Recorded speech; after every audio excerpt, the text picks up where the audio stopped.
CK, ഇപ്പോൾ ഈ കുട്ടികൾ സംസാരിക്കാൻ സാധ്യതയുണ്ടോ? ഇപ്പോൾ അവരും അവരുടെ ക്ഷമയുടെ എല്ലാ അതിർവരമ്പുകളും തകർക്കപ്പെട്ടപ്പോഴാണ് അവരും ഇങ്ങനെ പ്രതിഷേധവുമായി ഇറങ്ങുന്നത്. എത്രയോ കുട്ടികൾ നിതിൻ രാജിനെ പോലെ ഇങ്ങനെ അവഹേളനവും ഒക്കെ ഏറ്റുവാങ്ങി അവിടെ പഠിച്ചു പോയിട്ടുണ്ടാകും, ഇപ്പോൾ പഠിച്ചുകൊണ്ടിരിക്കുന്നുണ്ടാകും. കുട്ടികൾ സംസാരിക്കാൻ സാധ്യതയുണ്ടോ?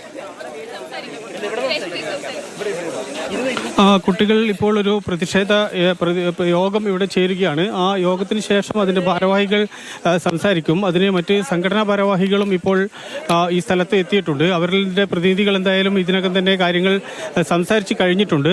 അപ്പോൾ ഈ പ്രതിഷേധ യോഗത്തിന് ശേഷവും സംസാരിക്കും എന്നാണ് നമ്മൾ പ്രതീക്ഷിക്കുന്നത്.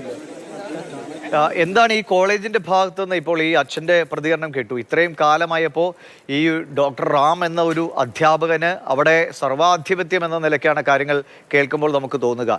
മറ്റൊരു അധ്യാപകന്റെ ഭാഗത്തുനിന്നോ അല്ലെങ്കിൽ സ്റ്റാഫിന്റെ ഭാഗത്തുനിന്നോ ഇത് ശരിയായ നടപടിയല്ല, ഇങ്ങനെയല്ല വിദ്യാർത്ഥികളെ ട്രീറ്റ് ചെയ്യേണ്ടതെന്ന ഒരു വിമർശന സ്വരം പോലും അവിടെ ഉണ്ടാകുന്നില്ലേ? മാനേജ്മെന്റ് ഇത് എന്ത് നിലയ്ക്കെങ്കിലും മുന്നോട്ട് പോകട്ടെ എന്ന് പറഞ്ഞ് കണ്ണടച്ചിരിക്കുന്ന ഒരു സമീപനവുമായിരുന്നു. തീർച്ചയായും അതെ, അത്തരത്തിലൊരു നടപടി ഈ കോളേജിൻ്റെ അകത്ത് നിന്ന് അല്ലെങ്കിൽ മാനേജ്മെൻറ്റിൻ്റെ ഭാഗത്തുനിന്ന് ഇതുവരെ കാണുന്നില്ല. കാരണം മാനേജ്മെൻറ്റ് എന്ന് തന്നെ ഒരു സാങ്കല്പിക മാനേജ്മെൻറ്റാണ്. നമ്മൾ കഴിഞ്ഞ ദിവസം റിപ്പോർട്ട് ചെയ്തതുപോലെ ഇതിൻ്റെ യഥാർത്ഥ മാനേജ്മെൻറ്റ് പ്രതിനിധികളെല്ലാം തന്നെ കാനഡ പോലുള്ള രാജ്യങ്ങളിലാണ് ഉള്ളത്. അതിൻ്റെ ഈ ജബാർ ഹാജി ആയാലും അദ്ദേഹത്തിൻ്റെ മകനായാലും അവരുടെ കൈകളിലാണ് ഇതിൻ്റെ ഏറ്റവും കൂടുതൽ പവർ, അധികാരമെല്ലാം തന്നെ ഉപയോഗിക്കുന്നത്. അവിടെ വെച്ച് ഒരു റിമോട്ട് കൺട്രോൾ ഭരണമാണ് ഇവിടെ നടത്തുന്നത്. ആ ഭരണം ഇവിടെ നടപ്പാക്കുന്ന അയാളുടെ പേരാണ് ഡോക്ടർ റാം എന്നുള്ളത്. ഇതിൻ്റെ HOD ആണ്, അദ്ദേഹമാണ് ഈ കാര്യങ്ങളെല്ലാം തന്നെ ഇവിടെ ചെയ്യുന്നത്.